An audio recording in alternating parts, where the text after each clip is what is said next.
లీడర్లు కానీ స్టేట్ కానీ జిల్లా అధ్యక్షులు కానీ ఎవరికి లేదు. వీలైతే సేవకులకు వాళ్ళు చేస్తున్న సేవకు మనం సేవ చేద్దాం, వాళ్ళకి సహకరిద్దాం. వాళ్ళ సమస్యలు వాళ్ళ పర్సనల్ విషయాలు మనం పట్టించుకోవాల్సిన అవసరం లేదు.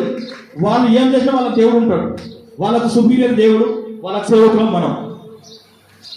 ఈ బోర్డు ద్వారా ప్రతి జిల్లాకి 20 ఎకరాల సమాధుల స్థలాలు కొనడానికి ఆల్రెడీ మనం నోటిఫికేషన్ విడుదల అయింది అన్న మీకు చెప్పాను, చూపించాను. సో ప్రతి జిల్లాలో 20 ఎకరాలు అంటే ఆ మండలంలో 4 మండలాలు కలిసి ఒక ప్లేస్ 5 ఎకరాలు, అంటే 4 చోట్ల 5 ఎకరాలు మొదటి విడతగా దీనికి విడుదల చేయడం జరుగుతుంది. ఈ వారంలో మళ్ళీ వస్తాను. నేను ఏ ఎమ్మెల్యే దగ్గర ఎంపీ దగ్గరికి వెళ్ళను, అన్న దగ్గరికి వస్తాను. అన్న చెప్పి తీసుకెళ్తాను, అన్నని కూర్చోబెడతాను. అదే జగనన్న వాళ్ళ ఇంట్లో కూర్చోబెట్టి లంచ్ చేసి అన్నతో మాట్లాడి నేను మిమ్మల్ని ముందు తీసుకెళ్తానన్న. ఇది నేను నా వాగ్దానం. సో ఇలాంటి నాయకులకు మన కోసం మంచి చేసి, మన మేలు కోసం మంచి చేసిన నాయకులు